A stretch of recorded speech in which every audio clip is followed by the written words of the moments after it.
Many societies around the world have different misconceptions when it comes to disabilities in their setups. And some of these misconceptions, I can tell you, are very weird. Now today I'm going to share a few about my Kenyan society and just how strange some of them are, how very untrue a lot of them are. And probably just wait to hear from you on the ones you've come across in your society. And again, remembering we are 43 tribes in Kenya with countless clans and so on, and sub-tribes and so on. So I would so look forward to you sharing your misconceptions in your society about the world of those living with disabilities. Now, the first weird misconception I have heard from a community here in Kenya about a child who happened to have a physical disability was actually that that child was conceived while standing. Like, it still tickles me up to now, but I've come to hear that from someone else, that a child was born with a physical disability because the mother and the father made that child or conceived that child while they were standing. The second misconception I have had in the Kenyan society about some disabilities, and most of these disabilities for some reason happen to be physical ones, happen to be one that you will look at a person and you will know they have a disability, where in this case is probably they are not proportional, maybe they limp, maybe they don't have a part of their body, maybe they don't have vision ability, and so on. And another misconception that I have had that I've just found it so strange is that apparently some of these children who are born with disabilities were born so because their parents disrespected their parents. In this case, actually, the story I was getting was because the parents of the mother and the parents of the father were not in agreement. So these two people were warned not to marry each other for whatever reason, but they disobeyed their parents and they went ahead and got married. And so they ended up having a baby who has a disability as a result of disrespect from their seniors or from their parents. So I just don't know if it has any truth anyway. Another misconception I have heard from some community in Kenya, and mine too, this particular one, is apparently someone gave birth to a child who had a disability because they laughed at someone else who had a disability. Can you imagine, like, if you're walking on the road and you meet, say for example, a physically disabled person, physically challenged person on the road, and you laugh at them, there's a likelihood that you will end up giving birth or bearing a baby who has a disability. Yeah, that is also a misconception I have heard from my society here. It is actually a misconception.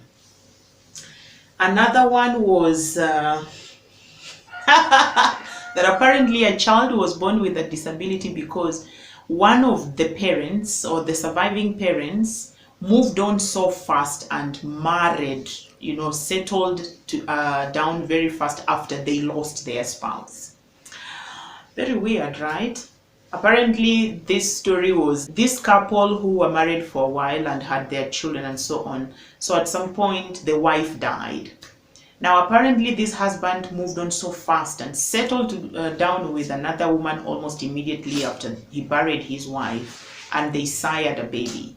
So this baby happened to be born with a physical disability, and apparently the society says the reason behind it is because this man settled into the next relationship very fast after losing the wife, and that's why they bore a child with a disability.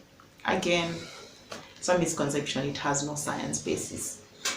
Another misconception that I have heard, which sounds a bit judgmental, is apparently parents who end up siring children with disabilities are paying for their sins. goodness, who doesn't have sins? So we are all sinful in one way or another, and pinning this to a parent or a couple that have a child with a disability is selfish. But again, it's a misconception. Like I say, I've heard this told somewhere that, oh yeah, they have a child with this disability because they are too sinful.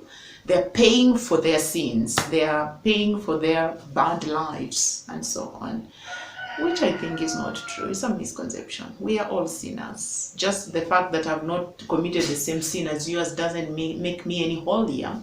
So it's not really like you're paying for any sin by ending up actually having a child who is struggling with a disability. Really, I think it's a misconception.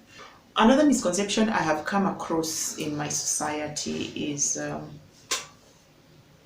that people who happen to be living with disabilities are very brave. It's actually a misconception. People who live with disabilities are people first. And like I've mentioned in my previous episodes, human beings are human beings first, whether or not they have a disability. So someone living with a certain disability doesn't make them any brave, or it's not that they were brave and that's why they were, allowed to have that disability. They are human beings first. We have our own bravery, we have our own, weak points and so on. So just because I'm struggling with a certain disability doesn't mean I'm brave. To be honest, if probably you get to know my inner story and you get to know me closely, I'm just equally vulnerable like you are, even maybe more vulnerable than you are. So again, it's a misconception to say that people living with disabilities are brave than maybe the rest of the world.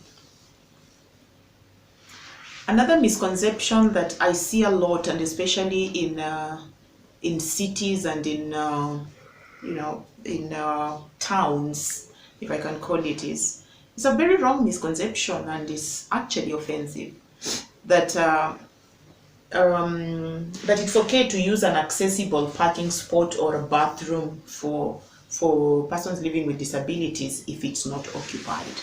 No, it's a misconception. If I drive to a parking and I find that it is full and the only parking spot that is empty is that one for people with physical disabilities, I'm not supposed to park there. It's supposed to be empty as long as there hasn't shown up a person who has a disability.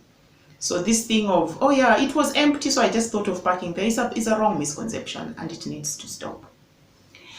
And lastly, it's actually a very terrible misconception that children should never ask about disabilities. It's a misconception. It's okay for children to ask about disabilities. I mean, they can be born by parents who have disabilities. They go to school with probably other kids who have disabilities. Maybe some of their teachers have disabilities.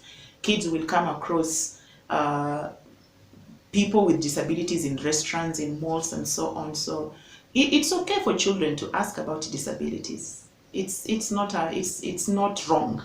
So as parents, as guardians, let's also talk about these things so that then it becomes all right being talked about, and also children just get to learn that this thing is there. It can happen to mom, to auntie, to anyone else, and it's not wrong to ask about disabilities. Okay.